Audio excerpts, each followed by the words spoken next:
उसे थोड़ा अपमानित, ह्यूमिलिएटेड महसूस हुआ। मैंने भी और कुछ नहीं कहा। जिस दिन एग्जाम्स खत्म हुए, सेरीना और मैं एक साथ घर गए। सेलेस्ट पहले ही पहुंच चुकी थी। सेरीना कार से उतरी और उसने मुझे सेलेस्ट के पास जाते और उससे बहुत प्यार से बात करते हुए देखा। उस पल सेरीना को अचानक महसूस हुआ कि जब से मैंने उसके पीछे किसी पिल्ले पपी की तरह घूमना बंद किया है, मैं बिल्कुल बदल गया हूं। जैसे मैं चमक रहा हूं और मेरी एकेडमिक परफॉर्मेंस भी बेहतर होती जा रही है। मैं हर बार कहता था कि मैं सेलेस्ट के साथ सिर्फ नाटक कर रहा हूं, लेकिन अब उन दोनों को साथ देखकर उसे कुछ गड़बड़ लग रहा था। अगर ये नाटक भी था तो क्या ये कुछ ज्यादा ही असली नहीं था? सेलेस्ट और मैं अंदर गए। मिसेज पोर्टर ने कहा, यंग मास्टर, आपका सारा सामान लगेज यहां है। मैंने सिर हिलाया। इसे पहले कार में रखवा दो। सेरीना ने हमारी बातचीत सुन ली। उसने सुना कि सेलेस्ट मुझे एयरपोर्ट ले जाने के लिए आई है। मैं बाहर निकला और देखा कि सेरीना दरवाजे के पास गैलरी में खड़ी है। उसने मेरी तरफ देखा और कहा, सेलेस्ट भी जा रही है। मैंने जवाब दिया, मेरे डैड सीधे वहीं पहुंचेंगे। उन्होंने मुझे सेलेस्ट के साथ ट्रैवल करने को कहा है। सेरीना खामोशी से मुझे घूरती रही। मैं अभी उससे ज्यादा बात नहीं करना चाहता था। तो फिर मैं निकलता हूं। लेकिन मैं अभी 2 कदम ही चला था कि सेरीना ने मेरा हाथ पकड़ लिया। उसने मुझे बहुत गौर से देखा। क्या तुम और सेलेस्ट इस पूरे वक्त साथ रहे हो? उसकी आंखों में एक अजीब सी बेचैनी थी, जैसे वो अंदर से पूरी तरह टूट चुकी हो। मैंने उसे पहले कभी इस हाल में नहीं देखा था। मैं पिछले कई महीनों से सेरीना को अपनी बातों में उलझाए हुए था और वो बेवकूफ़ों की तरह मानती रही। पैसे बचाने के लिए रोज काम करती और पढ़ाई भी नहीं भूलती, जैसे उसे मेरी हर बात पर यकीन हो। मुझे उम्मीद नहीं थी कि वो अब अचानक शक करने लगेगी। मैंने इनकार कर दिया। नहीं, ऐसा बिल्कुल नहीं है। सेलेस्ट और मैं अभी भी स्कूल में हैं। हम इतनी जल्दी अपना रिलेशनशिप कैसे कंफर्म कर सकते हैं? बात बस इतनी है कि अगर सेलेस्ट न भी होती, यहां तक कि अगर मैं हमेशा सिंगल भी रहता, तो भी सेरीना और मेरा कोई फ्यूचर नहीं हो सकता था। सेरीना ने मुझे गंभीरता से देखा। मुझे तुम पर यकीन नहीं है नेथन। मुझे बार बार लगता है कि तुम मुझसे झूठ बोल रहे हो। उसके साथ इतने लंबे समय के लिए न्यूयॉर्क जा रहे हो। कौन जानता है तुम दोनों वहां क्या करोगे? मैंने वही पुराना अंदाज अपनाया। मैं उसके साथ क्या कर सकता हूं? तुम वाकई जरूरत से ज्यादा सोच रही हो। सेलेस्ट वैसी लड़की नहीं है जैसा तुम सोचती हो। सेरीना ने मेरा हाथ और जोर से पकड़ा। मैंने अपनी भौहें सिकोड़ी। पहले मुझे छोड़ो। अगर बात करनी है तो करो, इस तरह पकड़ क्यों रही हो? सेरीना ने हाथ नहीं छोड़ा। मैं मानती हूं कि पहले ब्रेंडन के साथ मेरा कुछ था, लेकिन जब से पिछली बार मैंने तुम्हें बताया है, मैं तुम्हारे लिए सीरियस हूं। मैंने जवाब दिया, मैं भी सीरियस हूं। तुम्हें कहाँ लगता है कि मैं सीरियस नहीं हूं? सेरीना बेवकूफ नहीं थी। उसे महसूस हो रहा था कि मेरी बातों में कोई सच्चाई, सिंसेरिटी नहीं है। उसने संजीदगी से कहा, तुम बिल्कुल भी सीरियस नहीं हो। मैं सच में तुम्हारे साथ रहना चाहती हूं और तुमसे शादी करना चाहती हूं। कुछ दिन पहले जब ब्रेंडन मुझे ढूंढते हुए आया था तो मैंने उसे रिजेक्ट कर दिया। उसे ये कहते देख मेरी नजरें ठंडी पड़ गईं। तो क्या ये कहना चाहती हो कि तुम बहुत अट्रैक्टिव हो, कि स्कूल का हार्ट थ्रोब हेरा थ्रॉब भी तुम्हें पसंद करता है? सेरीना ने गौर किया कि जब भी ब्रेंडन का जिक्र होता मैं चिढ़ जाता था। उसे पता था कि ब्रेंडन को लेकर मेरे मन में हमेशा कड़वाहट रही है। उसने गहरी सांस ली और कहा, मैं बस उम्मीद करती हूं कि तुम हमारे रिश्ते को लेकर सीरियस रहो। मैं गंभीर हूं और तुम्हारे साथ अपना फ्यूचर बनाना चाहती हूं। जब तुम मुझे पसंद करते हो तो क्या तुम्हें इस प्यार की और कद्र नहीं करनी चाहिए? उसे लगा कि इस दौरान उसने काफी अच्छा बर्ताव किया है। उसे समझ नहीं आ रहा था कि मैं और किस बात से असंतुष्ट, डिसैटिस्फाइड हूं कि उसके साथ ऐसा व्यवहार कर रहा हूं। मैंने उसकी दुखी शक्ल देखी और मुस्कुराया। मुझे सेलेस्ट के साथ पढ़ते देख तुम्हें बहुत बुरा लगता है ना? सेरीना की आंखें लाल हो गईं। हाँ, भले ही तुम कहते हो कि ये सिर्फ पढ़ाई है, पर क्या तुम देखते नहीं कि तुम उसके साथ कितने अच्छे से पेश आते हो? जब भी तुम उसे देखते हो तुम्हारी आंखें चमक उठती हैं। मुझे देखते वक्त तुम ऐसे नहीं होते। उस वक्त मैं उसे बहुत ही ठंडी नजरों से देख रहा था, जैसे कोई अजनबी उसे तमाशा करते देख रहा हो। उसे मेरी ये शांत नजरें पसंद नहीं आईं। मैंने अपना दुबला और गोरा हाथ उठाया। मेरे पिता लेकवुड के सबसे अमीर आदमी थे। मैं कभी पैसों की तंगी में नहीं पला, लेकिन अपनी पिछली जिंदगी में जब मैं रोज कचरा बीनता था तब मैंने कैसे दिन गुजारे थे। मेरे हाथ कभी साफ नहीं धुल पाते थे, हमेशा काले और गंदे रहते थे। मेरी उस हालत की वजह सिर्फ ये थी कि मैंने सेरीना से बहुत ज्यादा प्यार किया था। उस पल मेरी उंगली उसके स्वेटर के ऊपर से उसके दिल की तरफ इशारा कर रही थी। मैंने पूछा, क्या यहां दर्द होता है? सेरीना ने मेरा हाथ थाम लिया। नेथन, मेरी आंखों में एक ऐसा टूटा हुआ जज्बात था जिसे वो समझ नहीं पा रही थी। मैंने ठंडेपन से उसकी तरफ देखा। मेरे अंदर का ये हिस्सा भी कभी दुखता था, शायद तुम्हारे दर्द से हजारों गुना ज्यादा। तुम्हारे लिए सब कुछ कुर्बान कर दिया, बदले में सिर्फ तुम्हारे पैरों तले कुचला गया। वो एहसास सेरीना तुम कभी समझ भी नहीं पाओगी। मैं अभी भी तुम्हारे साथ काफी तमीज से पेश आ रहा हूं। तुम बिना किराया दिए मेरे घर में रह रही हो। बस सेलेस्ट के करीब जाने पर तुम्हें मिर्ची लग गई। बर्दाश्त नहीं हो रहा है। लग रहा है कि तुम्हारा गौरव प्राइड आहत हुआ है। खैर, अगर तुम मेरी जगह होती तो शायद अब तक जान दे चुकी होती। सेरीना पलटकर बहस करना चाहती थी। वो कहना चाहती थी कि उसने कुछ नहीं किया। आखिर वो बस ब्रेंडन को पसंद करती थी और मुझसे करीब नहीं होना चाहती थी। वो इसकी सफाई भी दे सकती थी, लेकिन मुझे एक एक शब्द करके उसकी आलोचना, क्रिटिसाइज करते देख उसे समझ नहीं आया कि क्या कहे। जब हम दोनों एक दूसरे के सामने खड़े थे तभी सेलेस्ट सीढ़ियों के ऊपर दिखाई दी। हमें साथ देखकर वो एक पल के लिए रुकी, खासकर तब जब उसने मेरी उंगली सेरीना के सीने की तरफ और सेरीना को मेरा हाथ थामे देखा। उन दोनों का रिश्ता बहुत करीब इंटीमेट लग रहा था। सेलेस्ट तुरंत मुड़ी और वहां से चली गई। मैंने झटका देकर सेरीना का हाथ छुड़ाया। बेरुखी से कहा, अगर तुम्हें पसंद नहीं है तो दरवाजा वहीं है, तुम कभी भी जा सकती हो। मैं अब पहले जैसा नहीं था कि उसके पीछे भागूं और उसे जाने न दूं। इतना कहकर मैं नीचे चला गया। सेलेस्ट दरवाजे पर खड़ी थी। मैंने मुस्कुराकर उसके पास जाकर कहा, चलो। सेलेस्ट ने मुझे देखा और पूछा, क्या तुम ठीक हो? मैंने गहरी सांस ली। मैं ठीक हूं। सेलेस्ट ने देखा कि मैं अभी बात नहीं करना चाहता तो उसने और कुछ नहीं पूछा। मैं कार में बैठने ही वाला था कि अचानक किसी ने मेरा हाथ जोर से पकड़ लिया। वो सेरीना थी जो मेरे पीछे भागते हुए आई थी। उसने मेरा हाथ पकड़कर कहा, नेथन, उसके साथ मत जाओ। उसे देखकर मुझे तुरंत गुस्सा आ गया। तुम कितनी परेशान करने वाली एनॉइंग हो, तुम्हें पता है। मुझे अपना आपा खोते देख सेरीना गिड़गिड़ाने लगी। मुझे पता है मुझसे गलती हुई है। मैं तुम्हें अब और गुस्सा नहीं दिलाऊंगी। प्लीज रुक जाओ। चलो साथ में न्यू ईयर मनाते हैं। मैं तुम्हारे साथ बहुत अच्छे से रहूंगी। उसे नहीं पता था क्यों, पर उसे लग रहा था कि अगर मैं चला गया तो उसे दूसरा मौका कभी नहीं मिलेगा। सेलेस्ट हमारे बगल में खड़ी थी। सेरीना को वहां देख उसकी भौहें तन गईं। सच तो यह है कि मेरे और सेरीना के मामलों में वो हमेशा धैर्य पेशेंट रखती थी। इससे पहले कि मैं कुछ बोल पाता, सेलेस्ट एक कदम आगे बढ़ी। हाथ छोड़ो।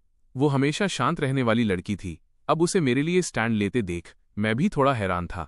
उसे बोलता देख सेरीना ने सेलेस्ट की तरफ चिढ़कर देखा। उसने उसे बिल्कुल भाव फेस नहीं दिया।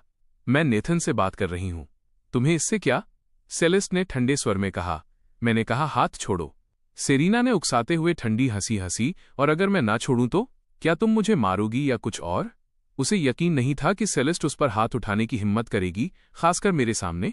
असल में अगर वो उसे मारती तो अच्छा ही होता, तब मैं देख पाता कि क्या मैं अब भी सेलेस्ट के साथ रहना चाहता हूं। जैसे ही सेरीना ने अपनी बात पूरी की, सेलेस्ट ने उसे सीधे एक किक मारी जिससे वो उड़ती हुई दरवाजे से जा टकराई।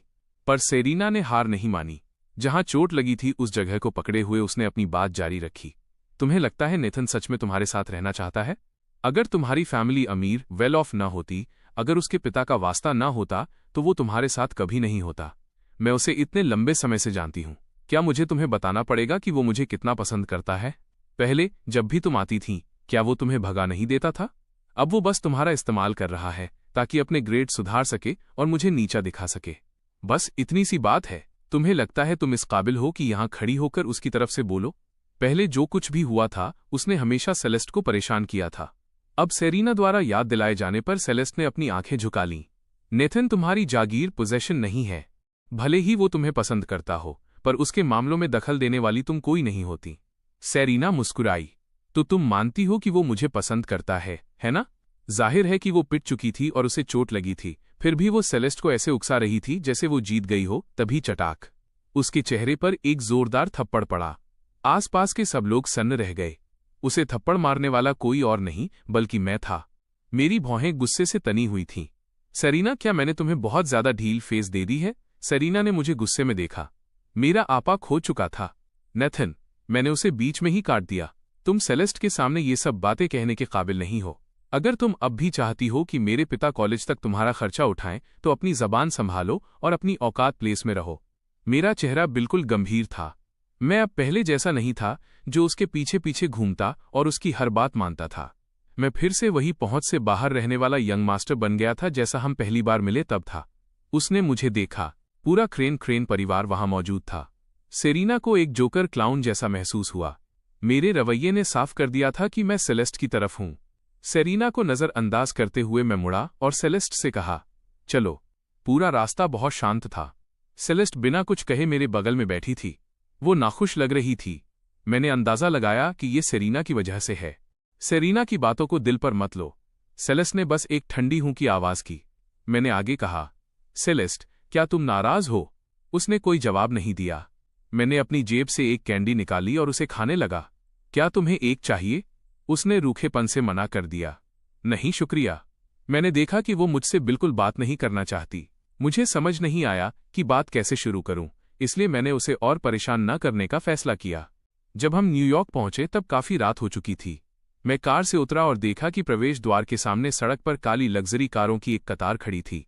सूट पहने लोग एक लाइन में खड़े थे, जैसे किसी निरीक्षण इंस्पेक्शन के लिए तैयार हों।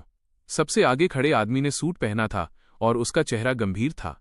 सेलेस्ट को देखते ही उसने तुरंत एक छाता लिया और पास आया। मिस। सेलेस्ट का रवैया बेरुखा, इंडिफरेंट था। मिस्टर सन ने स्वागत का इशारा किया। प्लीज कार में बैठिए मिस। सेलेस्ट ने मेरी तरफ देखा। पहले इन्हें घर छोड़ दो। मिस्टर सन मुस्कुराए। ये यंग मास्टर क्रेन है, सही कहा ना? हमने उन्हें घर ले जाने के लिए पहले ही एक कार का इंतजाम कर लिया है। कोई तुरंत आगे बढ़ा। Young master crane. मैंने अपना हाथ हिलाया। जरूरत नहीं है। मेरे पिता ने किसी को मुझे लेने के लिए भेजा है। सेलेस्ट, तुम जाओ। मैं इस तरह के तामझाम का आदी नहीं था और इस शोर शराबे में नहीं पड़ना चाहता था। तभी कोई आया। Young master. मैंने देखा तो पाया कि वो मेरे पिता की तरफ से सेक्रेटरी वोंग थीं। उन्हें देखकर मुझे ऐसा लगा जैसे कोई रक्षक सेवियर मिल गया हो। मिस वोंग ने कहा, मिस्टर क्रेन ने मुझे आपको लेने के लिए कहा है। मैंने सेलेस्ट की तरफ देखा। तो फिर मैं चलता हूं। बाद में मिलते हैं। सेलेस्ट मुझे अपनी कार में बैठते हुए देखने के बाद ही अपनी कार में बैठी और वहां से गई। मिस वोंग पैसेंजर सीट पर बैठी और बोली, मिस्टर क्रेन आजकल मीटिंग्स में बिजी हैं। वे कुछ और दिन नहीं आ पाएंगे। उन्होंने मुझे पहले आपका ख्याल रखने के लिए कहा है। मैंने सादगी से कहा, खास तौर पर मुझे लेने आने के लिए आपका शुक्रिया। आपको काफी जहमत हुई होगी। मिस वोंग मुस्कुराईं। बिल्कुल नहीं, ये मेरा काम है। मैं विला पहुंचा और नहाया। हाउसकीपर ने पहले ही डिनर तैयार कर रखा था और वो उसे ऊपर ले आया। मैंने खाते हुए मिसेज पोर्टर को फोन किया। मिसेज पोर्टर ने कहा, मिस सेरीना ने डिनर नहीं किया, क्या हमें उन्हें जाकर देखना चाहिए? मैंने टोकते हुए कहा, उसे देखने की क्या जरूरत है? अगर वो नहीं खाना चाहती तो रहने दो। उसे कौन खुश करने केटर जाएगा? जाहिर तौर पर वो वहां हंगामा कर रही थी और अब मुझे दोष दे रही है। मिसेज पोर्टर ने कहा, मिस सेलेस्ट की किक काफी जोरदार थी। उन्हें काफी चोट आई है, पर डॉक्टर ने कहा है कि वो ठीक हैं। कुछ दिन आराम करेंगी तो ठीक हो जाएंगी। मैं ठंडी हंसी हंसा। जब तक वो मरी नहीं है तब तक सब ठीक है। मेरी इन बेरुखी भरी बातों को सुनकर मिसेज पोर्टर ने मन ही मन आह भरी। ऐसा लग रहा था कि अब वाकई मेरे दिल में सेरीना के लिए कोई जगह नहीं बची है। मिसेज पोर्टर से बात करने के बाद मैंने फोन रखा और सेलेस्ट को इंस्टाग्राम पर मैसेज भेजा, क्या तुम पहुंच गई? मुझे नहीं पता था कि वो क्या कर रही है। मुझे थोड़ा डर था कि वो अब भी मुझसे नाराज है। सेरीना ने जो कहा था वो वाकई काफी कड़वा था। सेलेस्ट ने यकीनन कोई जवाब नहीं दिया। ऐसा लगता था कि उसे इंस्टाग्राम इस्तेमाल करना पसंद नहीं है। मैंने एक और टेक्स्ट मैसेज भेजा, फिर भी कोई जवाब नहीं आया। फिर मैं सो गया। आने से पहले मैंने अपने असिस्टेंट से घर देखने, हाउस व्यूइंग्स का शेड्यूल बनवाया था।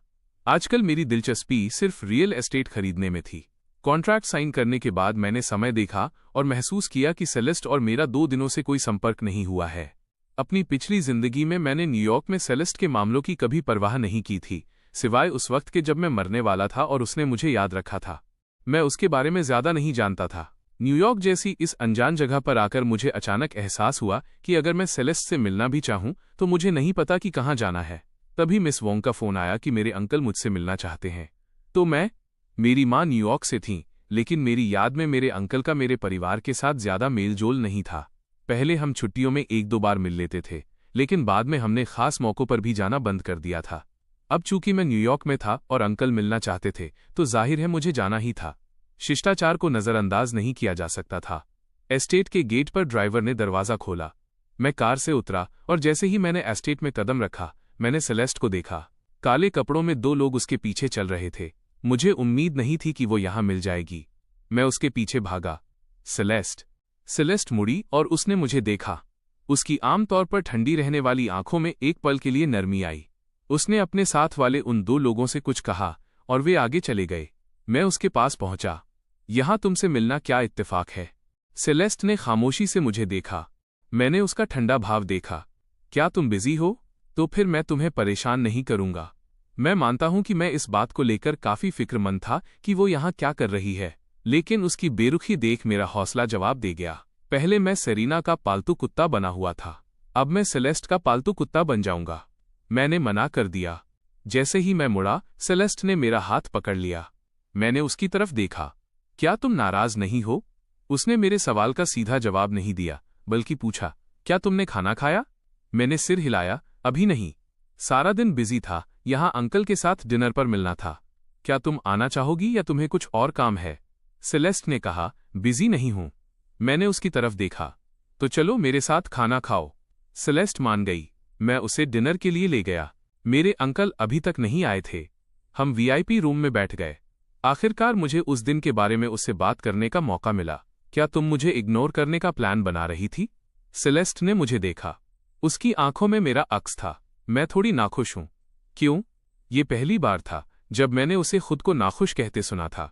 सेलेस्ट ने अपना मुंह खोला। उसकी आंखों में थोड़ा अकेलापन था। मुझे बस ऐसा महसूस होता है कि तुम मुझे पसंद नहीं करते।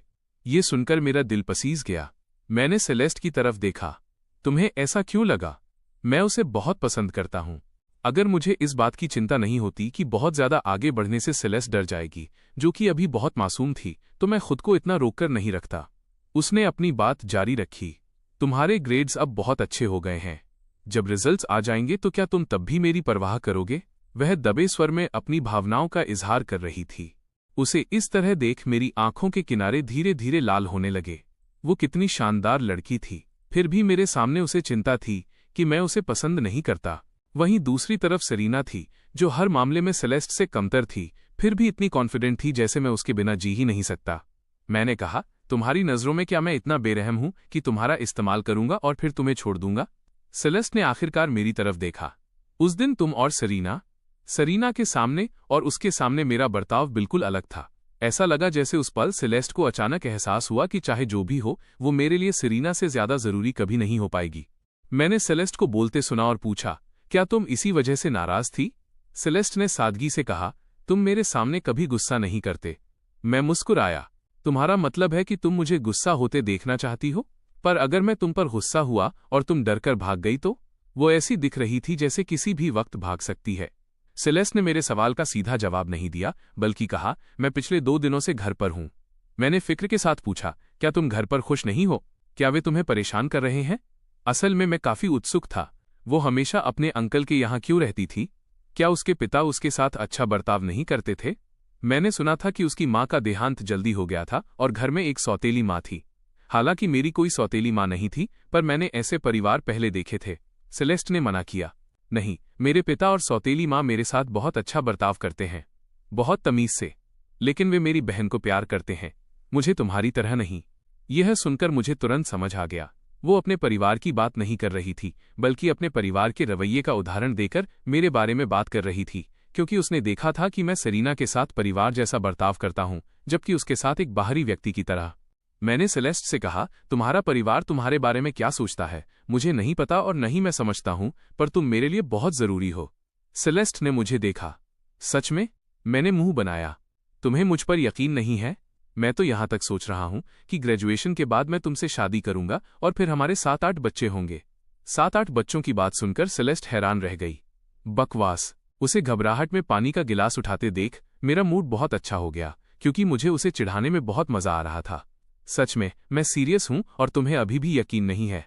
मैं शायद तुम्हें ये नहीं समझा सकता कि मैं अभी तुम्हारे साथ इतना अच्छा क्यों हूं, पर ग्रेजुएशन के बाद तुम्हारे साथ रहने की बात सच में मेरे मन में है। सेलेस्ट ने कहा, मैं बस तुम्हें दूसरों की वजह से दुखी नहीं देखना चाहती। मैंने कहा, वो इसलिए क्योंकि मुझे ऐसा लगता है जैसे मुझे सताया गया है और मैं इसे स्वीकार करने के लिए बिल्कुल तैयार नहीं हूं। जब भी मैं अपनी पिछली जिंदगी के बारे में सोचता, मुझे वाकई बहुत बुरा महसूस होता। सिर्फ सेलेस्ट को देखकर ही मुझे थोड़ा सुकून मिलता था। सेलेस्ट ने मुझे देखा। इस भाव ने उसके दिल में थोड़ी हलचल मचा दी। उसे समझ नहीं आ रहा था कि वो मेरे लिए क्या कर सकती है। मैंने उसकी तरफ देखा और कहा, खैर चाहे जो भी हो, भले ही मेरे ग्रेड्स और अच्छे हो जाएं, पर वैसा बिल्कुल नहीं होगा जैसा सेरीना ने कहा था कि मैं तुम्हारा इस्तेमाल कर रहा हूं। मैं उसके साथ तो कभी नहीं रहूंगा।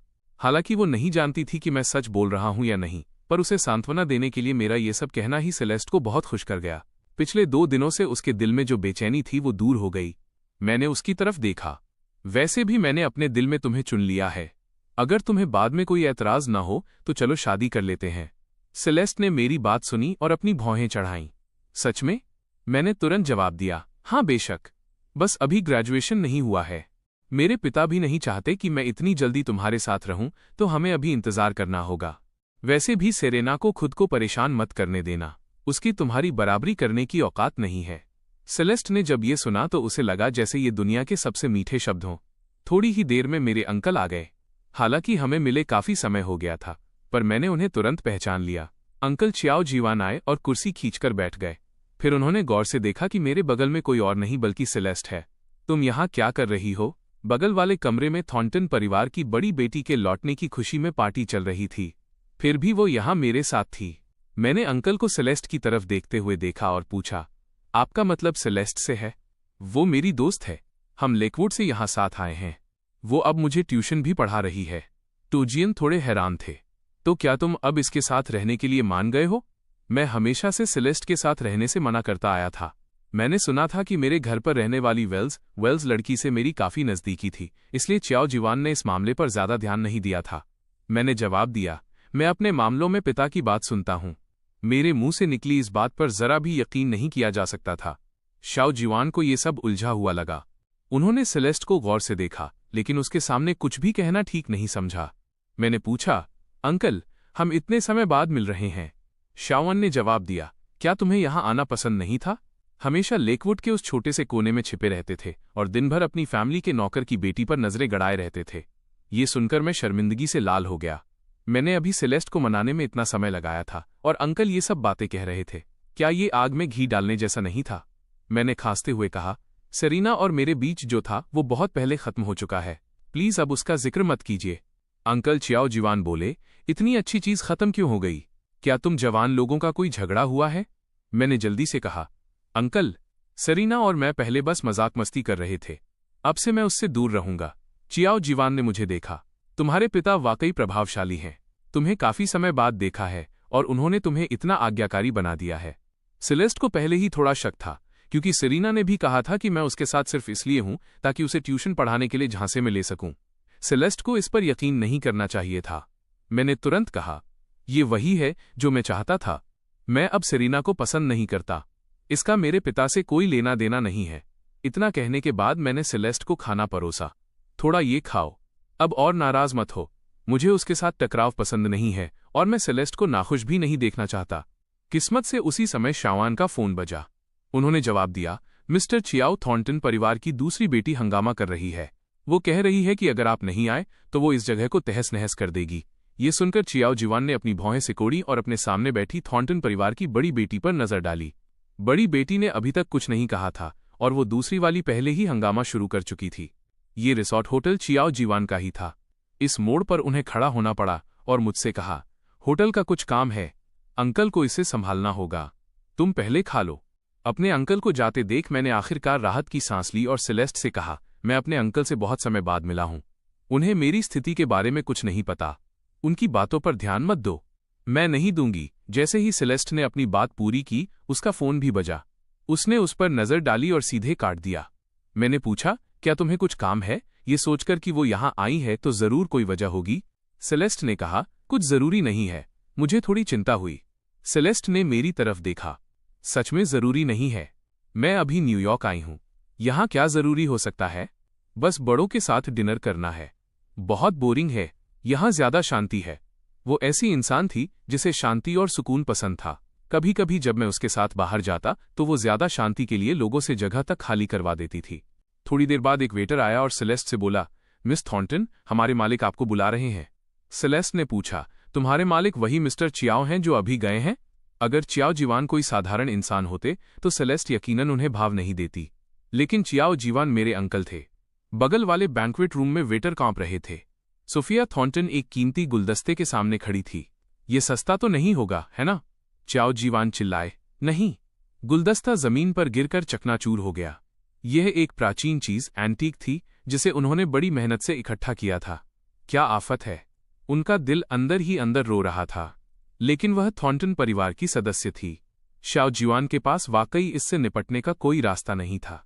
सोफिया थॉर्नटन पास ही खड़ी थी और ठंडी हंसी हंस रही थी। अच्छा होगा कि आपको वाकई पता हो कि मेरी बहन कहाँ है। अगर वो खो गई तो मैं आपको छोड़ूंगी नहीं। शाओ जिवान ने कहा, वो कैसे खो सकती है? हमारा एस्टेट बहुत सुरक्षित है। सेलेस्ट ने खुद यहाँ न आने का फैसला किया। आप मुझे दोष कैसे दे सकती हैं? लेकिन मेरी बहन आपके ही एस्टेट से गायब हुई है। सोफिया थॉर्नटन ने यह कहा और एक और सजावटी चीज उठा ली। चाओ जिवान बस रोने ही वाले थे। प्लीज मिस, ऐसा मत कीजिए। तभी मेरी आवाज गूंजी। अंकल चाओ जिवान ने ऊपर देखा और मुझे और सेलेस्ट को दरवाजे पर पाया। फर्श पर बिखरे हुए टुकड़ों को देखकर सेलेस्ट ने अपनी भौहें सिकोड़ी। उसकी नजर सोफिया थॉर्नटन पर पड़ी। इसे नीचे रखो। सोफिया थॉर्नटन जन्म से ही थॉर्नटन परिवार में पली बढ़ी थी। थॉर्नटन परिवार की छोटी शैतान। हर बार जब वो बाहर जाती तो हंगामा खड़ा कर देती। क्योंकि उसकी माँ उसके पीछे थी, इसलिए बाहर वाले कुछ भी करने की हिम्मत नहीं करते थे।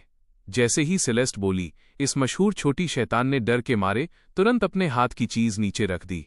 यह नज़ारा देखकर चाओ जिवान ने आखिरकार राहत की सांस ली। सोफिया थॉर्नटन सेलेस्ट के पास आई। दीदी, आप कहाँ चली गई थीं?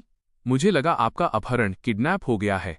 सेलेस्ट ने ठंडे स्वर में कहा, क्या तुम अब मुझ पर काबू रखने की कोशिश कर रही हो? सोफिया थॉर्नटन ने तुरंत माफी मांगी। नहीं, मैं बस आपके लिए फिक्रमंद थी। मम्मी और पापा बस पहुंचने ही वाले हैं। अगर वे आपको नहीं देखेंगे तो जरूर कहेंगे कि मैंने आपका ख्याल नहीं रखा।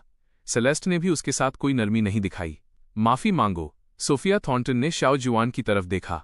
सॉरी। चाओ जिवान ने मन ही मन सोचा, उन्होंने इस छोटी शैतान को इतना आज्ञाकारी कब देखा था। शाओ जिवान ने जल्दी से हाथ हिलाया। ठीक है, कोई बात नहीं। सोफिया थॉर्नटन के माफी मांगने के बाद वो सेलेस्ट के पास आई। दीदी, आप अभी कहाँ गई थीं? मेरी तो जान ही निकल गई थी। सेलेस्ट ने थोड़ी चिढ़ के साथ कहा। डिनर कर रही थी। तभी दरवाजे से एक लड़की की आवाज आई। Sophia Thornton. सोफिया थॉर्नटन ने यह सुना और जल्दी से दौड़कर गई। मम्मी। चाओ जिवान आगे बढ़े। Mrs Thornton. मिसेस थॉर्नटन के चेहरे पर एक कोमल मुस्कान थी। अभी कार से उतरी ही हूं और पहले ही सुन लिया कि हमारी सोफिया यहां फिर से हंगामा कर रही है। मुझे खेद है मिस्टर चाओ। जो चीजें टूटी हैं हम उनकी पूरी कीमत अदा करेंगे। घर पहुंचने पर इसे जरूर सबक सिखाया जाएगा। चाओ जिवान ने जल्दी से कहा। कोई बात नहीं। मैं सेलेस्ट के बगल में खड़ा सोफिया थॉर्नटन की मां को देख रहा था। यह सेलेस्ट की सौतेली मां थी। वह बहुत जवान दिख रही थी, जैसे कोई बड़ी बहन हो। अंदर लोग आ जा रहे थे। वहां मौजूद हर कोई लेकवुड से वापस आई उस बड़ी बेटी की एक झलक पाने के लिए बेताब था। वे देखना चाहते थे कि सेलेस्ट कैसी दिखती है। लेकिन इससे पहले कि कोई अंदर जा पाता, मिसेस थॉर्नटन वहां पहुंच गईं। सेलेस्ट रुक गई। मिसेस थॉर्नटन उसके पास आईं और बोलीं, मैंने अभी सुना कि तुम कहीं मिल नहीं रही थीं। मैं काफी देर तक फिक्रमंद रही। तुम अभी अभी न्यूयॉर्क आई हो। तुम यहां किसी को या किसी जगह को नहीं जानती। इस तरह अकेले मत घूमो। याद रखना कि अपने साथ लोगों को लेकर चलो। सेलेस्ट ने रूखेपन से कहा। मैं कोई बेवकूफ नहीं हूं। मिसेस थॉर्नटन ने देखा कि वो उन्हें बिल्कुल भाव नहीं दे रही है, पर उन्होंने और कुछ कहने की हिम्मत नहीं की। उन्होंने सोफिया थॉर्नटन से कहा, सोफिया, अपनी बहन का अच्छे से ख्याल रखना। सोफिया थॉर्नटन ने हाँ में जवाब दिया और पास आ गई।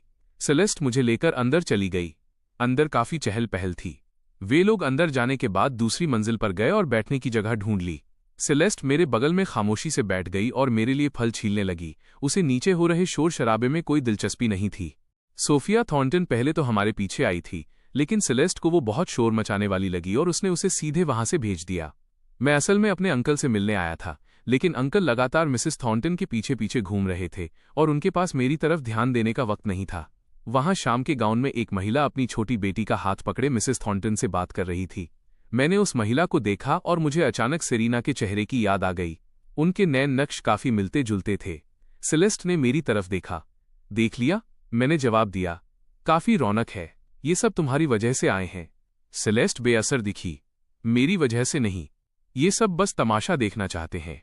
और वो तमाशा मैं हूं। मैंने सेलेस्ट की तरफ देखा। तुम्हारे पिता क्या करते हैं? वे काफी प्रभावशाली हैं। यहां सेलिब्रिटीज के अलावा सबसे अमीर लोग और कुछ बड़े अधिकारी भी आए हैं। सेलेस्ट ने कहा। पता नहीं, वो उनके बारे में बात नहीं करना चाहती थी। काफी इंतजार के बाद आखिरकार मेरे अंकल का काम खत्म हुआ। वे ऊपर आए और बोले, नथन, अंकल तुम्हें घर छोड़ देंगे। जल्दी वापस जाकर आराम करो। मैंने जवाब दिया, अभी? क्या ये बहुत जल्दी नहीं है? चाओ जिवान का फैसला अटल था। अंकल तुम्हें घर छोड़ रहे हैं। मुझे सेलेस्ट से कहना पड़ा, तो मैं चलता हूं। मेरे अंकल बुला रहे हैं। शायद उन्हें मुझसे कुछ कहना है। सेलेस्ट ने मुझे देखा। मैंने उसे देखकर मुस्कुराते हुए कहा, मैं तुम्हें याद करूंगा। सेलेस्ट मुझे जाते हुए देखती रही, उसकी आंखों में नरमी आ गई। मैं अपने अंकल के पीछे नीचे गया और इत्तेफाक से वही महिला दिखी जो सेरीना जैसी लग रही थी। उसने चियाओ जीवान को ग्रीट किया, मिस्टर चाओ, मिसेज लिन, अगर आपको बुरा न लगे तो क्या मैं मिस्टर चाओ का बिजनेस कार्ड ले सकती हूँ? शाओ जुयन ने सिर हिलाया। बेशक। शाओ जुयन खुद मुझे कार चलाकर घर छोड़ने गए। रास्ते में मैं पैसेंजर सीट पर बैठा शाओ जुयन से पूछ रहा था, जिसने अभी आपको ग्रीट किया था वो कौन थी? जुयन ने जवाब दिया, उनका परिवार लॉजिस्टिक्स के बिजनेस में है। उनके पति का मेरे साथ कुछ बिजनेस का लेन देन है। तुम उन्हें क्यों जानते हो? मैंने फिर पूछा, उनका सरनेम क्या है? चियाओ जुयन ने बताया, शियाओ। तुम अभी न्यूयॉर्क आए हो, क्या तुम यहाँ किसी को जानते हो?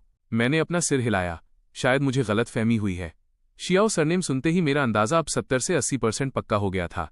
पहले मैंने लोगों से सेरीना की मां के बारे में खबरें निकलवाई थीं। सेरीना को अपनी तरफ करने के लिए मैंने वाकई अपनी पूरी जान लगा दी थी। अपनी पिछली जिंदगी में मैंने सच में सेरेना की मां को ढूंढने में उसकी मदद की थी। लेकिन उसके बाद क्या हुआ, मुझे साफ पता नहीं था। सेरीना ने मुझे कभी कुछ नहीं बताया।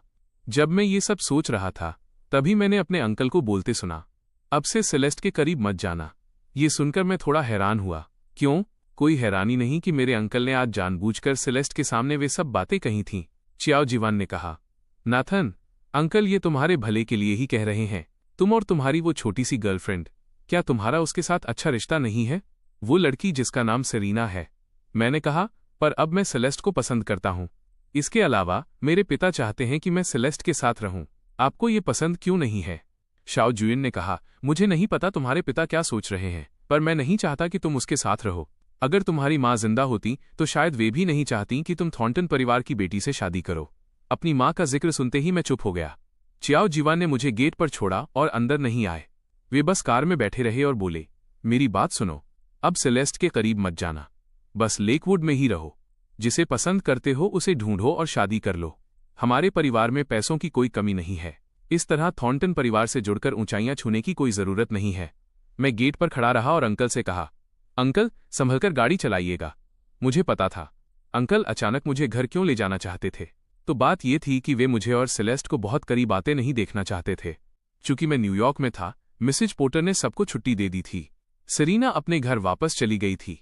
उस शाम मिस्टर वेल्स अपनी शिफ्ट बदलकर घर आए। सेरीना को अकेला देख उन्होंने पूछा, तुम वापस क्यों आ गई? अब क्रेन हाउस में नहीं रह रही हो? सेरीना का मूड खराब था, उसका चेहरा सख्त था। नेथन न्यूयॉर्क गया है। क्रेन हाउस में अब कोई नहीं है। मिस्टर वेल्स को हैरानी हुई, अगर वो न्यूयॉर्क गया तो तुम्हें साथ क्यों नहीं ले गया? सेरीना ने अपने पिता की बात को नजरअंदाज कर दिया। वह अपने कमरे में गई और दरवाजा बंद कर लिया।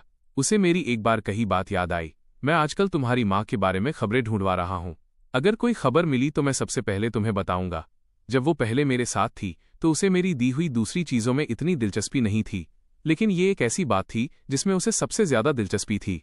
उसे बस ये नहीं पता था कि मैं न्यूयॉर्क गया हूं तो मुझे अब भी उसकी स्थिति याद है या नहीं। ये सोचकर कि मैंने सेलेस्ट की वजह से उसे मारा था, सेरीना को अपने दिल में बस गुस्सा महसूस हो रहा था। वह गुस्सा किसी भी तरह शांत नहीं हो रहा था। तभी ब्रैंडन का एक मैसेज आया, सेरीना, क्या न्यूयॉर्क में मजा आ रहा है? ब्रैंडन की ये बात सेरीना के जख्मों पर नमक छिड़कने जैसी थी। उसने भी मेरा स्टेटस अपडेट देख लिया था। ब्रैंडन ने मान लिया था कि वो न्यूयॉर्क गई है और यहाँ वो अपने छोटे से घर में छिपी बैठी थी। सेरीना ने ब्रैंडन के मैसेज का भी कोई जवाब नहीं दिया। अगले दिन मैं अभी सोकर उठा भी नहीं था जब हाउसकीपर ने आकर बताया, यंग मास्टर मिस सेलेस्ट यहाँ आई हैं। मैं ऊपर से नीचे आया और सेलेस्ट को लिविंग रूम की खिड़की के पास खड़ा देखा। मैं अंगड़ाई लेते हुए उसके पीछे जाकर खड़ा हुआ। बर्फ गिर रही है। उसने मुझे देखा। मुझे पजामे में नीचे आते देख उसने पूछा, अभी तक सोकर नहीं उठे? मैंने सेलेस्ट की तरफ देखा। मेरा इरादा और सोने का था, पर सुना कि तुम यहाँ हो तो मैं नीचे आ गया। तुम अचानक यहाँ कैसे आ गई? सेलेस्ट ने कहा, मैं फ्री थी इसलिए तुमसे मिलने आ गई। इसके अलावा वहाँ घर पर वैसे भी कुछ मजेदार नहीं था। पिछले कुछ दिनों से हर कोई बस उसी सेलेस्ट के इर्द गिर्द घूम रहा था और वो वहां से निकल नहीं पा रही थी। थॉर्नटन हाउस के माहौल के मुकाबले सेलेस्ट अभी भी मेरे यहाँ रहना ज्यादा पसंद करती थी। मैं मुस्कुराया। फिर खाना खाने के बाद स्कीइंग चलते हैं। सेलेस्ट के साथ कुछ दिन बिताकर मैं बहुत खुश था। न्यू ईयर से 2 दिन पहले रिचर्ड क्रेन वापस आ गए। मैं और सेलेस्ट जैसे ही दरवाजे से अंदर आए, मेरे पिता सोफे पर बैठे थे। उनके साथ सेलेस्ट की सौतेली माँ भी थीं। मिसेस थॉर्नटन ने मुझे देखा और मुस्कुराईं। क्या ये मिस्टर क्रेन के बेटे हैं? बहुत हैंडसम है। मैंने उनकी तरफ देखा। हम पिछली बार मिल चुके थे, लेकिन वो ऐसे नाटक कर रही थी जैसे मुझे जानती ही न हो। मैंने कहा, मुझे आपको क्या कहकर बुलाना चाहिए? रिचर्ड क्रेन बोले, इन्हें आंटी कहो, ये सेलेस्ट की सौतेली माँ हैं। इस वक्त उन्हें यहां देख सेलेस्ट ने पूछा, आंटी, आप यहां क्यों हैं? मिसेस थॉर्नटन मुस्कुराईं। तुम्हारे पिता आज रात वापस आ जाएंगे। मैं तुम्हें लेने आई हूं। तुम पिछले कुछ दिनों से घर नहीं आई हो, हमेशा बाहर ही रहती हो। ये सब कैसे चलेगा? सेलेस्ट ने जवाब दिया, मैं यहां ठीक हूं। मिसेस थॉर्नटन मुस्कुराईं, मुझे पता है तुम्हारा और यंग मास्टर क्रेन का रिश्ता अच्छा है, लेकिन तुम रोज साथ तो नहीं रह सकती, है ना? घर आने के बाद तुम उनसे कभी भी मिल सकती हो। सेलेस्ट को याद आया कि वो यहाँ कई दिनों से थी, और इसके अलावा थॉर्नटन परिवार ने खुद किसी को उसे लेने भेजा था। अब वापस न जाना मुमकिन नहीं था। उसने मुझसे कहा, तो मैं चलती हूं। मैंने सिर हिलाया। मिसेस थॉर्नटन सेलेस्ट को ले गईं और मैं सोफे पे बैठ गया। रिचर्ड क्रेन ने मेरी तरफ देखा। तुम कहाँ मजे करने गए थे? मैंने कहा, स्कीइंग करने गए थे, बहुत मजा आया। रिचर्ड क्रेन ने मुझसे पूछा, मैंने सुना है जब से तुम यहां आए हो तुमने काफी प्रॉपर्टीज खरीदी हैं। मैं मुस्कुराया और जवाब दिया, सोचा खाली समय है तो जाकर देख लूं। रिचर्ड क्रेन भी मुस्कुराए। तुम्हें आजकल प्रॉपर्टी और जमीन खरीदने का इतना जुनून क्यों सवार है? अगर तुम्हारे बाप के पास सेविंग्स नहीं होती तो तुम सब उड़ा चुके होते। मैंने रिचर्ड क्रेन से कहा, चिंता मत करो डैड, मैं पैसे फालतू खर्च नहीं कर रहा हूं। बस 2 साल और रुकिए, फिर आप देखेंगे कि न्यूयॉर्क में प्रॉपर्टी खरीदना कितना सही फैसला था। दोबारा जन्म लेने रीबॉर्न के बाद मैं बस पैसा कमाना चाहता था। रिचर्ड क्रेन ने मुझे इतने गंभीर होकर विश्लेषण करते देखा तो बोले, ठीक है, अगर तुम्हें ये पसंद है तो ठीक है। मैंने अपनी बात जारी रखी, और वो शख्स जो पिछली बार फोन बनाता था, क्या वो आपके पास इन्वेस्टमेंट के लिए नहीं आया था? मुझे लगता है आपको मान जाना चाहिए, वो भविष्य में जरूर पैसे कमाएगा। वो इंसान आगे चलकर फोन इंडस्ट्री में चमकने वाला था, और मैं नहीं चाहता था कि मेरे पिता ये मौका गंवा दे। रिचर्ड क्रेन मुस्कुराए और सिर हिलाया। चूंकि मेरे बेटे ने कहा है तो मैं तुम्हारी बात रखूंगा। उसने सच में मुझे कुछ दिन पहले फोन किया था। अगले दिन मेरे पिता मुझे मेरी माँ से मिलवाने ले गए। मैं इतने सालों से न्यूयॉर्क नहीं आया था और मेरी माँ यहीं दफन थी। रिचर्ड क्रेन ने मेरी माँ की कब्र पर फूलों का गुलदस्ता रखा और उन्हें मेरे हाल के बारे में बताया कि मैं अब बड़ा हो गया हूँ, मेरे ग्रेड सुधर गए हैं, मैं समझदार हो गया हूँ और सेलेस्ट के साथ मेरा रिश्ता अब अच्छा है। मैं उनके बगल में खड़ा कब्र के पत्थर पर लगी अपनी माँ की फोटो देख रहा था। मैं काफी हद तक अपनी माँ जैसा दिखता था, बस बचपन की बातें मुझे बिल्कुल याद नहीं थीं। पहाड़ से नीचे उतरते समय मैंने कार में पिता से पूछा, डैड, माँ न्यूयॉर्क में क्यों दफन है जबकि हम लेकवुड में रहते हैं? रिचर्ड क्रेन ने जवाब दिया, तुम्हारी माँ असल में लेकवुड शिफ्ट होना चाहती थीं। तुम्हारे मम्मी पापा कुछ समय लेकवुड में रहे भी थे, लेकिन बाद में वो बीमार पड़ गईं और मैं उन्हें इलाज के लिए यहाँ वापस ले आया, इसलिए उन्हें वापस नहीं ले जा सका। उस समय मैं बहुत छोटा था, हालांकि मुझे इसकी कोई याद नहीं थी, फिर भी माँ का जिक्र होने पर मेरी आंखों में आंसू आने लगे। रिचर्ड क्रेन ने आगे पूछा, सेलेस्ट के साथ आजकल कैसा चल रहा है? मैंने कहा, बहुत अच्छा डैड। ग्रेजुएशन के बाद मैं उससे शादी करना चाहता हूँ, लेकिन कुछ दिन पहले जब मैं अंकल से मिला तो उन्होंने कहा कि मुझे सेलेस्ट के साथ नहीं रहना चाहिए। क्या आप जानते हैं क्यों? रिचर्ड क्रेन ने आह भरी, तुम और सेलेस्ट के पैदा होने से पहले ही सगाई तय हो गई थी। ये तुम्हारी माँ की भी इच्छा थी, वरना मैं तुम्हें थॉर्नटन परिवार की बेटी से शादी करने के लिए नहीं कहता। उस साल की घटनाओं को जब भी रिचर्ड क्रेन याद करते उनके दिल में डर बैठ जाता। ये सुनकर कि ये मेरी माँ की इच्छा थी, मैंने और कुछ नहीं कहा। न्यू ईयर की पूर्व संध्या, न्यू ईयर्स ईव पर मैं सोफे पर बैठा सेलेस्ट को मैसेज भेज रहा था, हैप्पी न्यू ईयर। उसने बस एक शब्द में जवाब दिया। मैं मुस्कुराया और टाइप किया, मेरे डैड ने आज खुद डिनर बनाया है। दुख की बात है कि तुम आज रात नहीं आ सकती, वरना तुम हमारे साथ खाना खाती। सेलेस्ट ने तुरंत जवाब दिया, मैं थोड़ी देर में आती हूँ। मुझे याद आया कि उस दिन मिसेस थॉर्नटन खुद उसे लेने आई थीं। मैंने पूछा, तुम्हारे घर वाले कुछ कहेंगे नहीं? सेलेस्ट ने जवाब दिया, नहीं। उसके पिता आज रात काम पर थे, उन्हें न्यू ईयर प्रोग्राम में शामिल होना था और उनके पास घर रहने का वक्त नहीं था। मैंने इसे गंभीरता से नहीं लिया। मुझे लगा सेलेस्ट बस मजाक कर रही है, लेकिन वो उस रात सच में आ गई। मैंने दरवाज़ा खोला और उसे वहां खड़ा पाया। मुझे देखते ही उसने एक लाल लिफाफा, रेड एनवेलोप आगे बढ़ाया। Happy new year. मैंने उसे ले लिया। थैंक्स, तुम यहां हो। सेलेस्ट मुस्कुराई। मैंने वैसे भी न्यू ईयर तुम्हारे साथ बिताने का ही प्लान बनाया था। उसे याद था कि जिस दिन वे लेकवुड से निकले थे, सेरीना ने मेरे साथ न्यू ईयर बिताने की बात कही थी, लेकिन मैंने बिना सोचे उसे सेलेस्ट चुना था। मैं किचन में गया और एप्रन पहनकर खाना बना रहे अपने पिता से कहा, डैड, सेलेस्ट आई है। रिचर्ड क्रेन बाहर आए और सोफे पर बैठी सेलेस्ट को देखा। सेलेस्ट यहाँ है। सेलेस्ट ने सिर हिलाया। मिस्टर क्रेन, लाइए मैं मदद कर दूं। रिचर्ड क्रेन ने जल्दी से हाथ हिलाया। जरूरत नहीं है, सब हो गया। वे खाना बाहर ले आए और टेबल पर सजे खाने को देखकर मुस्कुराते हुए बोले, बाद में मेरे खाने को रेटिंग देना। पता नहीं इतने सालों बाद खाना बनाने की आदत कम तो नहीं हो गई। मैं सेलेस्ट के बगल में बैठ गया। मेरे डैड बहुत अच्छा खाना बनाते हैं, सेलेस्ट ने जवाब दिया। मुझे पता है। मैंने हैरानी से सेलेस्ट की तरफ देखा। तुमने पहले भी खाया है? सेलेस्ट ने मुझे देखा। ये देखकर कि मुझे कुछ भी याद नहीं है, उसने कुछ सफाई नहीं दी। एक समय था जब वो क्रेन हाउस में रही थी और रिचर्ड क्रेन हमेशा उनके लिए खुद खाना बनाते थे। बाहर वे भले ही बॉस थे, लेकिन घर पर वे बिल्कुल सादगी से रहते थे। फिर रिचर्ड क्रेन ने हमें बुलाया। ठीक है, चलो खाना खाते हैं। मेरे लिए ये न्यू ईयर बाकी सालों से बिल्कुल अलग था, क्योंकि मेरी पिछली जिंदगी में मैंने न्यू ईयर बिना पिता के एक किराए के कमरे में अकेले छिपकर बिताया था। पिछली जिंदगी में बिना परिवार के, बिना किसी अपने के और बिना किसी ऐसे इंसान के जिसे मैं पसंद करता हूं, मैंने अकेलेपन और बीमारी को झेला था। अब अपने पिता को अपने सामने और सेलेस्ट को यहां देखकर मैं बहुत खुश था। ओह हाँ डैड, मैं कॉलेज के लिए एक टॉप स्कूल में अप्लाई करना चाहता हूं। रिचर्ड क्रेन बोले, जरूर। मेरे बेटे के इरादे नेक हैं। तुम्हारे ग्रेड्स इतनी जल्दी सुधरे हैं, ये आसान नहीं है। मुझे लगता था कि तुम मेरी तरह बुद्धू हो, पर अब लगता है कि तुम अपनी मां पर गए हो। रिचर्ड क्रेन के ग्रेड स्कूल में बहुत अच्छे नहीं थे। बाद में वे मुश्किल से न्यूयॉर्क की एक यूनिवर्सिटी में जा पाए थे।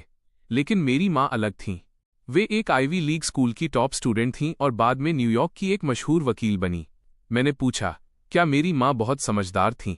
मां का जिक्र होते ही रिचर्ड क्रेन का चेहरा गर्व से भर गया। बेशक वो उस समय बेहद होशियार थीं।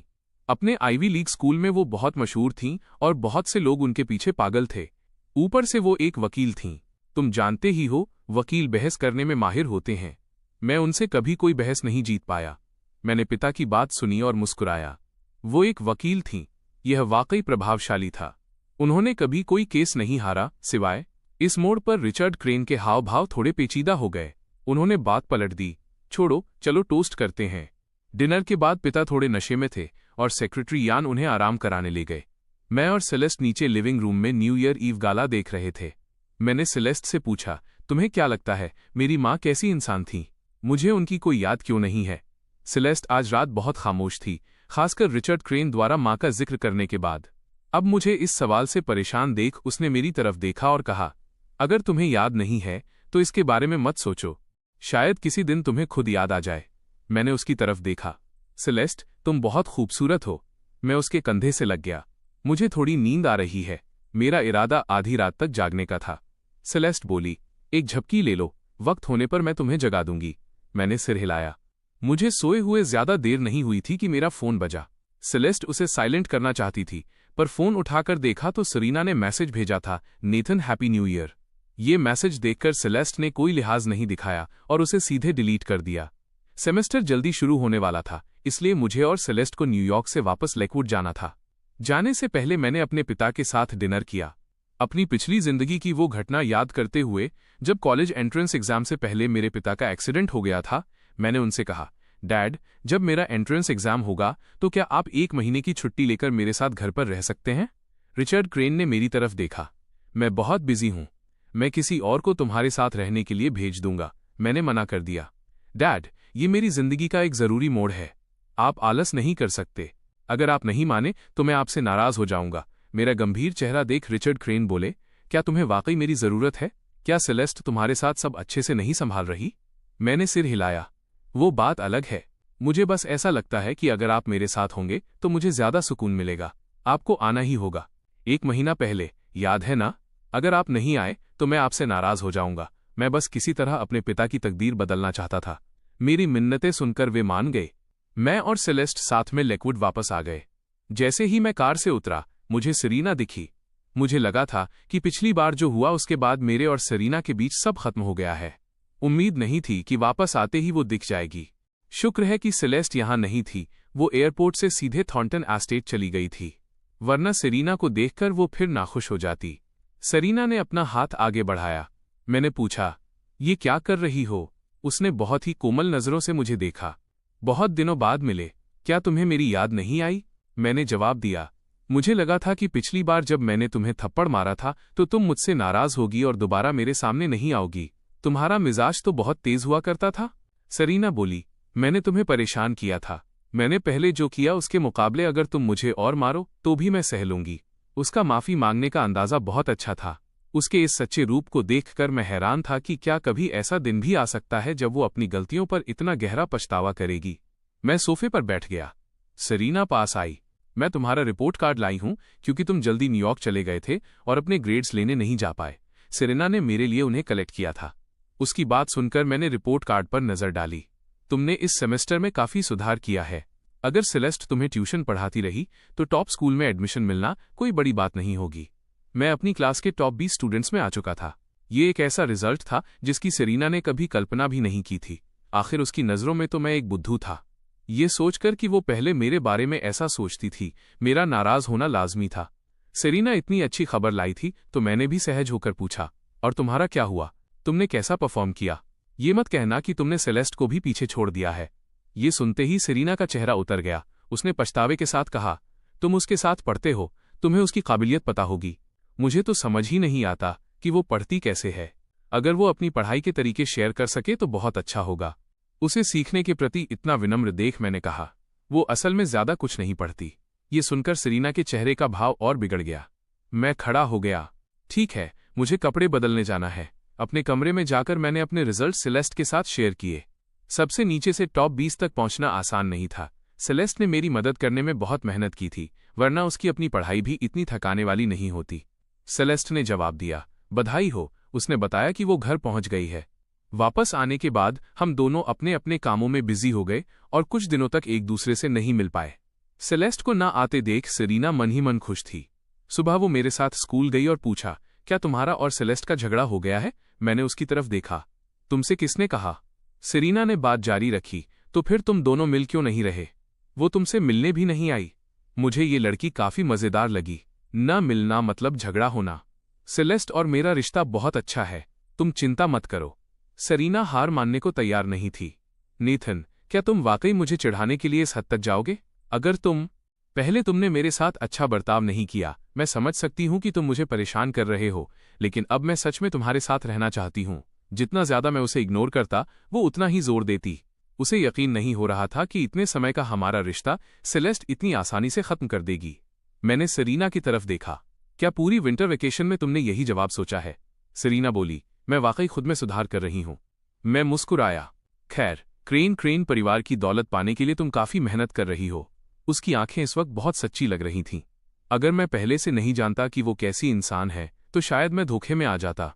सेरीना ने मेरी बात सुनी और दुख भरे चेहरे के साथ मुझे देखा। तुम्हारी नजरों में मेरे लिए यही सोच है? क्या मैं वैसी इंसान हूं? मैंने तुम्हें अपना पूरा दिल दे दिया और तुम्हें लगता है कि मैं क्रेन परिवार की दौलत के पीछे हूं? मैं अपनी हंसी नहीं रोक पाया। तो फिर तुम कैसी इंसान हो? सेरीना चिढ़ गई। लगता है तुम्हें वाकई मुझ पर यकीन नहीं है। मैंने मैसेज चेक करने के लिए अपना फोन उठा लिया। खुद को इस तरह नजरअंदाज होता देख सेरीना को बहुत बेइज्जती महसूस हुई। नेथन, मैं तुमसे बात कर रही हूं, मैंने बेरुखी से कहा। मैंने सुन लिया। सेरीना और भी ज्यादा भड़क गई। क्या तुम्हें जरा भी खुशी नहीं हो रही? मैंने सेरीना की तरफ देखा, जैसे उसकी बातों से उलझन में हूं। किस बात की खुशी? इस बात की कि तुम मुझे पसंद करती हो। क्या तुम्हारी पसंद वाकई इतनी कीमती है? अगर ब्रैंडन उसे इग्नोर नहीं कर रहा होता तो क्या वो मेरी खुशामद करती? सेरीना के लिए मेरी आंखों में दिख रही बेरुखी सबसे बड़ा मजाक था। जो इंसान पहले उसे पसंद करता था, अब वही उसकी बात सुनकर बिल्कुल प्रभावित नहीं था, बल्कि उसे ये सब मजेदार लग रहा था। थोड़ी देर में हम स्कूल पहुंच गए। मैंने कहा, कार से उतरो। सेरेना ने दरवाजा खोला और उतर गई। मेरी बातों की वजह से वो बहुत गुस्से में थी। वो मेरे लिए नहीं रुकी और सीधे स्कूल के अंदर चली गई। मैं कार से उतरा और उसे जाते हुए देखा। मुझे थोड़ा अजीब लगा कि वो अब भी नखरे दिखा रही है। सेरीना स्कूल के अंदर गई और उसने ब्रैंडन को गेट पर खड़े इधर उधर देखते हुए पाया। ब्रैंडन ने उसे देखा और ग्रीट किया। पूरे एक सेमेस्टर के बाद ब्रैंडन को देख सेरीना का चेहरा सख्त था। ब्रैंडन ने उसे ब्रेकफास्ट ऑफर किया। अभी खरीदा है। सेरेना ने उसकी बात ठुकरा दी। मैं खा चुकी हूं। मेरी बातों से चिड़ी होने के कारण वो कुछ भी निगलने की हालत में नहीं थी। ब्रैंडन ने देखा कि उसका मूड खराब है और पूछा, क्या हुआ? किसने तुम्हें नाराज किया? सेरीना ने अपने होंठ भींचे और क्लास की तरफ चल दी। वो इस बारे में बात नहीं करना चाहती थी। ब्रैंडन उसके साथ चलने लगा। क्या नेथन वापस आ गया है? वे रिपोर्ट कार्ड लेते वक्त मिले थे, इसलिए ब्रैंडन जानता था। सेरीना मेरे साथ न्यूयॉर्क नहीं गई थी। विंटर ब्रेक के दौरान ब्रैंडन ने उसे कई बार बाहर बुलाया था, पर वो कभी नहीं गई। वो बस मेरे और सेलेस्ट के बारे में सोचकर न्यूयॉर्क में परेशान रही। पहले उसे फर्क नहीं पड़ता था क्योंकि वो जानती थी कि मैं हमेशा वहीं रहूंगा, उसे छोड़कर कहीं नहीं जाऊंगा। अब उसे फर्क पड़ रहा था क्योंकि उसे एहसास हुआ कि अगर उसने अपनी सावधानी जरा भी कम की तो मैं किसी और के साथ चला जाऊंगा। सेरीना बोली, वो वापस आ गया है। ब्रैंडन ने पूछा, क्या तुम उसके साथ नहीं गई थी? सेरीना ने रूखेपन से कहा, वो मेरे पीछे ही है। उसका ऐसा चेहरा देख ब्रैंडन ने पूछा, क्या तुम्हारा झगड़ा हुआ है? उसे थोड़ी ढील दो। क्या तुम्हें लगता है कि वो मेरी तरह है जो तुम्हारी हर बात बर्दाश्त करेगा? वो और ब्रैंडन एक जैसी स्थिति में थे, इसलिए ब्रैंडन के सामने उसे हीन भावना महसूस नहीं होती थी। मेरा पैदा किया हुआ गुस्सा ब्रैंडन की बातों से काफी शांत हो गया। सेरीना ने बताया कि वह सेलेस्ट के साथ न्यूयॉर्क गया था। ब्रैंडन को सेरीना के लिए बुरा लगा। सेरीना, तुम बहुत बेचारी हो। सेरीना ने आह भरी। वह कह रहा है कि मुझे एग्जाम में सेलेस्ट से ज्यादा नंबर लाने होंगे, तभी वो मेरे साथ रहेगा, वरना वो कहता है कि मैं उसके लायक नहीं हूं। इन बातों को सोचकर सेरीना वाकई गुस्से में थी। उसे समझ नहीं आ रहा था कि वो किससे शिकायत करे। उसके लिए ब्रैंडन अपनी बात कहने के लिए एक अच्छा इंसान था। सेरीना की बात सुनकर ब्रैंडन को भी ये अनुचित लगा। क्या वो पागल हो गया है? क्या उसे सच में लगता है कि वह कोई बहुत बड़ी तोप है? सेलेस्ट का बैकग्राउंड क्या है और तुम्हारा क्या है? सेलेस्ट जैसे अमीर बच्चों के पास बचपन से ही ऐसे रिसोर्सेज होते हैं जिनसे हम मुकाबला नहीं कर सकते। क्या सेलेस्ट से बेहतर स्कोर करना इतना आसान है? ब्रैंडन को अपने मन की बात कहते सुन सेरीना ने आह भरी। खैर, मैं उसके लायक नहीं हूं। अब से मैं उससे दूर रहूंगी। ब्रैंडन ने उसे देखा। सेरीना, तुम बहुत बेचारी हो। तुम्हें नेथन की तरफ धकेलने में मेरी ही गलती है। और वो ऐसा इंसान निकला। एक तरफ तो वो रोज तुम्हारे साथ स्कूल आता जाता है ताकि सबको लगे कि तुम उसकी पालतू हो, और दूसरी तरफ इतना घमंड दिखाता है। मुझसे भी अब ये बर्दाश्त नहीं हो रहा। सेरीना कुछ नहीं बोली। ब्रैंडन थोड़ी देर खामोश रहा, फिर पूछा, उसके और सेलेस्ट के बीच क्या चल रहा है? इतने समय बाद सेलेस्ट को उसकी सारी चालबाजियों के बारे में पता चल गया होगा, है ना? सेरीना ने बताया कि सेलेस्ट पिछले कुछ दिनों से उससे मिलने नहीं आई है। उस दिन वो अकेला ही वापस आया था। शायद उनके बीच अनबन हो गई है। ब्रैंडन ने सेरीना के लिए एक चाल सोची। तो फिर अभी उस पर ध्यान मत दो। तुम उसके साथ जितना अच्छा बर्ताव करोगी, उसे उतना ही लगेगा कि तुम उसके बिना नहीं रह सकती, और वो उतना ही घमंड दिखाएगा। बस पहले की तरह कुछ दिन उसके साथ बेरुखी दिखाओ, वो पक्का बेचैन हो जाएगा। सेरीना को भी यही लगा। हालांकि वो मेरे साथ अच्छा बर्ताव करना चाहती थी, पर इसका मतलब ये नहीं था कि वो बिना किसी वजह के मेरी खुशामद करती रहे। ब्रेक के दौरान ब्रैंडन जानबूझकर मेरे सामने सेरीना के पास गया और उससे बातें करने लगा, पर मुझे कोई फर्क नहीं पड़ा। ये देखकर कि मेरा कोई रिएक्शन नहीं है, ब्रैंडन थोड़ा चिढ़ गया और खुद मुझसे बात करने आया। नेथन, तुम्हारा न्यूयॉर्क का ट्रिप कैसा रहा? मैंने शांति से जवाब दिया, काफी मजेदार था। दुख की बात है कि तुम नहीं जा पाए। ब्रैंडन ने फिर पूछा, क्या तुम सेलेस्ट के साथ गए थे? ब्रैंडन के मुंह से सेलेस्ट का नाम सुनकर आसपास के लोग मेरी तरफ देखने लगे। मैंने कहा, हाँ, सही कहा। सेलेस्ट के साथ मेरे रिश्ते को छिपाने की कोई जरूरत नहीं थी। सामने बैठे एक लड़के ने मजाक में कहा, सेलेस्ट ने अभी तक तुम्हें डंप नहीं किया? मुझे पता था कि ये लोग क्या सोच रहे हैं। मैंने सादगी से कहा, नहीं, वो मुझे बहुत पसंद करती है। ब्रैंडो ने सेरेना की तरफदारी करते हुए कहा, तो फिर सेरेना का क्या? तुम रोज उसे अपने पीछे घुमाते हो, क्या ये बहुत ज्यादा नहीं है? सबके सामने ब्रैंडन को इतना सीधा सवाल पूछते देख मैं एक पल के लिए ठिठक गया। अगर मुझे सही से याद है तो वो वही था जिसने सबसे पहले सेरीना को मेरी तरफ धकेला था। जब सेरीना ने मना किया था तो उसने उसे धमकाया भी था।